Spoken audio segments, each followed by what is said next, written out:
درود رفقای، خوراک نخود متفاوت که قرار غافلگیرتون کنه. 300 گرم نخود رو از شب قبل خیس کنید و چندین مرتبه آبش رو عوض کنید. بریزید داخل قابلمه، مقداری آب جوش بریزید، زمان بدید تا نخود بپزه.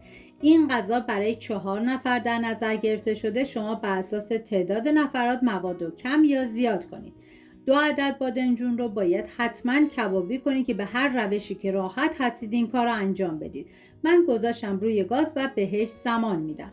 2 عدد پیاز رو به صورت نگینی ریز خورد میکنم. من اندازه ها رو هم در طول ویدیو میگم، هم داخل دیسکریپشن نوشتم. بهتون پیشنهاد میکنم که حتما این خوراک نخود رو امتحان کنید. مطمئنم از طعمش لذت میبرید. داخل تابه مقداری روغن کنجد ریختم. بعد از داغ شدن پیاز ریز شده رو میریزم، هم میزنم و میذارم تا پیاز سرخ بشه. من خوراکای نخود زیادی درست کردم و همچنین غذاهای رژیمی و گیاهی که لینکش رو داخل دیسکریپشن گذاشتم. دوست داشتید ببینید، درست کنید و از خوردنش لذت ببرید.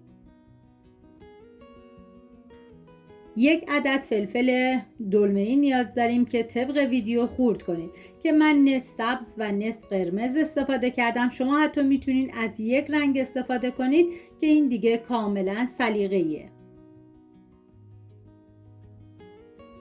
فلفل دلمه‌ای خورد شده را همراه با 1 عدد فلفل قلمی تند کوچیک به پیاز اضافه میکنم. اگر تندی غذا رو زیاد دوست ندارین، فلفل قلمی تند رو میتونید حذف کنید. هم میزنم و میذارم یه تفت مختصر بخوره و 2 قاشق غذاخوری رب گوجه فرنگی میریزم، هم میزنم و میذارم رب تفت بخوره، رنگ رب باز بشه.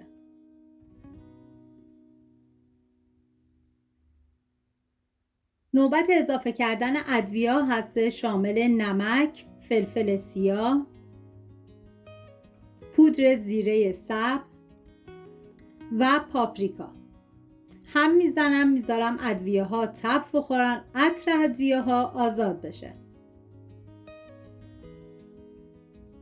3 عدد گوجه فرنگی رو طبق ویدیو خورد کنید و نیاز نیست که پوست گوجه فرنگی رو بگیرید.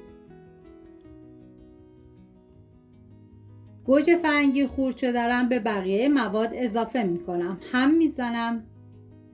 واقعا یه ترکیب عالی و فوق‌العاده خوشمزه. جای تک تک شما دوستان عزیز خالی.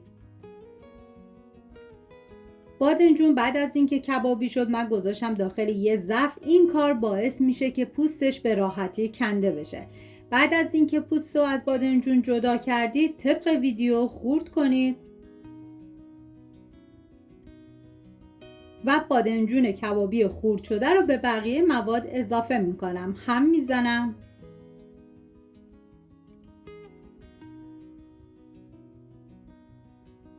و نخود پخته شده رو بهش اضافه میکنم.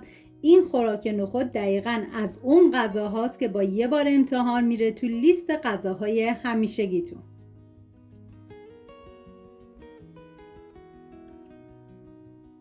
و 1 لیوان آب جوش میریزم داخل تابه و میذارم به مدت نیم ساعت این غذا بپزه و جا بیفته.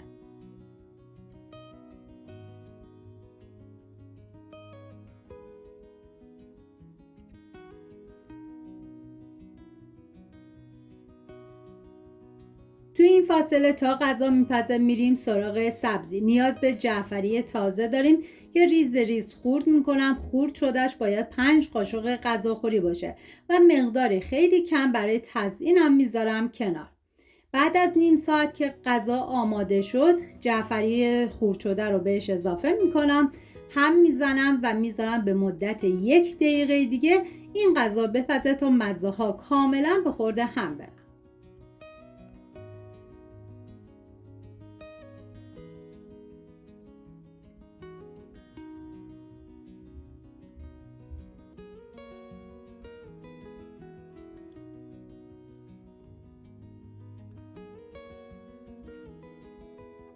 امیدوارم این خوراک نخود متفاوت رو درست کنید و از طعم فوق‌العاده‌اش لذت ببرید.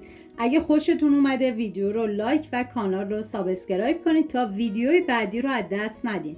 امیدوارم درست کنید و در کنار خانواده از خوردنش لذت ببرید. سپاس از همراهی همیشگیتون. تا ویدیوی بعدی مراقب خودتون و خوبی‌هاتون باشید.